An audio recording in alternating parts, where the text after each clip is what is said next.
Right now at 6, a South Florida soaker. New video tonight as widespread rain continues to impact the Palm Beaches and the Treasure Coast. That's why we've declared today an impact weather day. This is the threat for flash flooding will continue throughout the evening. Good evening, I'm Todd McDermott. And I'm Felicia Rodriguez. Thank you for joining us. We have live team coverage tonight. Suji Nam and Steve King will have a live report from Delray Beach and Boca Raton. Traffic anchor Yasmin Julmis is closely monitoring how the rainy conditions are impacting your evening commute. Our first warning meteorologist Glenn Glazer is sharing what other hazards we face tonight. We begin with our chief certified meteorologist Chris Martinez tracking more rain for your neighborhood this evening. Chris? Yeah, anywhere between 1 to 2 inches across the majority of the area, but as we head through Palm Beach County, we're picking up close to 3 to 5 inches, especially down towards southeastern Palm Beach County from Boca to Delray back in towards Broward again. That's where we see the highest rainfall totals, between 3 and 5 inches right there just south of the area. We've got much more to come. The area of low pressure right here starting to tighten up just a little bit. Look at all these heavy rains now impacting Miami-Dade and Broward. Eventually that is all moving in our general direction, so it's going to be light to moderate showers through the course of the evening hours. Here's a look at live first warning Doppler radar. Light showers from Boca to Boynton to Kings Point, back up towards Wellington, Palm Springs, Lake Worth Beach. So this is all kind of a nuisance shower activity, but you combine the wind and it's making it feel a lot more heavier out there. Heavier downpour out towards Belle Glade, Pahokee, Canal Point, up towards Jupiter Farms, Tequesta, Juno Beach. This all light to moderate showers. That continues down in towards downtown West Palm Beach. A heavier downpour now moving in towards Jupiter Island, Hope Sound, that corner of Martin County, and a few showers right now moving in towards Tradition. All light shower activity through Indian River County and back out towards Okeechobee County. So right now, everything is light, but again, those heavier downpours, I'll be watching down towards our south. Take a look at the high-res future track tonight. More of these heavy downpours continue to move in as we go through the course of the evening. Here's midnight, still raining in a lot of locations here across South Florida. And again, we got to watch this area of southeastern Palm Beach County. That's where I'm seeing the highest flood threat as we go through the next 24 hours. That's the rain, that's the flooding threat. We're also talking about a wind threat, Glenn, especially right along the coast. Right along the coast. Chris, I decided to show the Jensen Beach camera. I know it's dark, but even in the dark, you can see the white, foamy white caps there coming in along the coast. We've had seas anywhere from 6 to 11 feet today. They're going to go up a little bit more as we get into tomorrow, but very rough seas all the way through Thursday and just into Friday as well. Looks better for the weekend. Wind speeds currently calming down a little bit. We're not seeing as many wind speeds in the 30s, but we have a 22-mile-per-hour wind speed right now in Vero Beach, 25 miles per hour Hope Sound to Jupiter, 27 miles per hour in Boynton Beach, 23 in Belle Glade, and down here in the southern part of our viewing area from Delray all the way down to Boca is where we're seeing some of the highest wind speeds and some of the heaviest rainfall right now. So when do things start to calm down? Well, tomorrow we still have a really tight pressure gradient. We have high pressure to the north, low pressure to the south. We're getting the squeeze play between the two, and that's creating higher winds. So we're still going to have anywhere from 15 to 25 mile per hour winds with gusts above 30 miles per hour. But as we get into Friday morning, it's almost like a light switch turns off.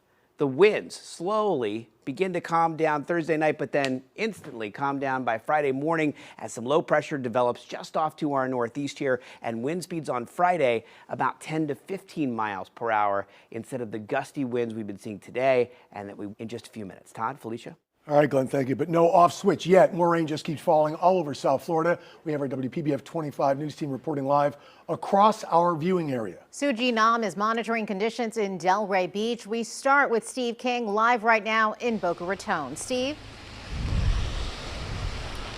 Felicia, Todd, the wind has been picking up here in the last few minutes and the rain has been steadily coming down, flooding the sides of roadways, not going over roadways, thankfully, at this time. It's a little bit hard to see as it is darker outside, but you can see that the water here is standing along the side of Federal Highway. This is north of Glades. Vehicles are able to travel past at a regular speed because, again, the water's not going over the roadway. I want to show you what it looked like earlier side of Federal Highway. Again, this is north of Glades.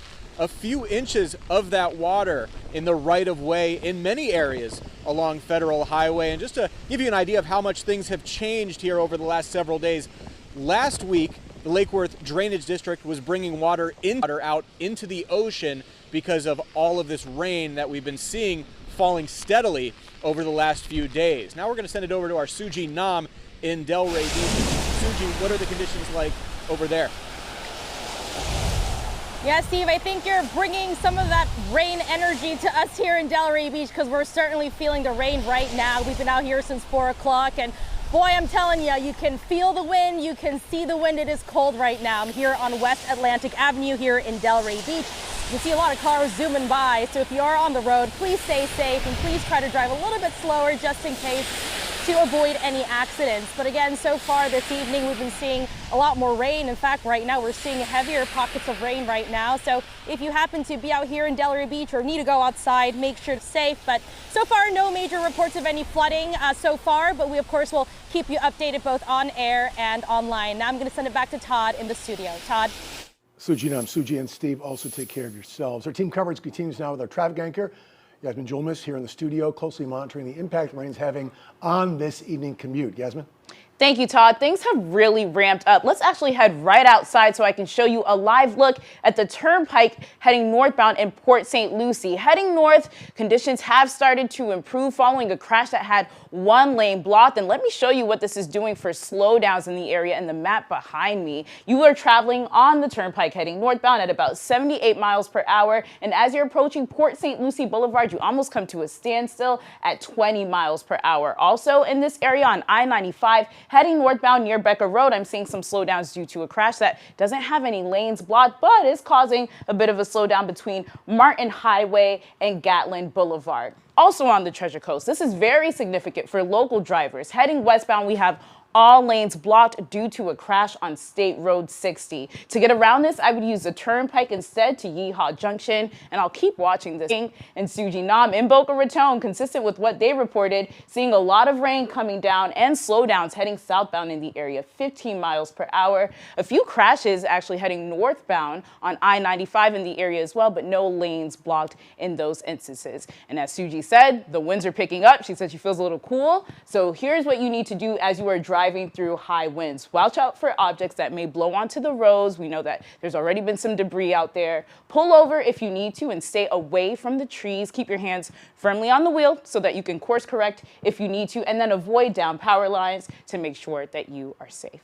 Back to you. All right, some good advice, Yasmin. Thank you. And if you haven't already, make sure you download the WPBF 25 News mobile app. You can turn on alerts to be notified as severe weather alerts are issued for your area.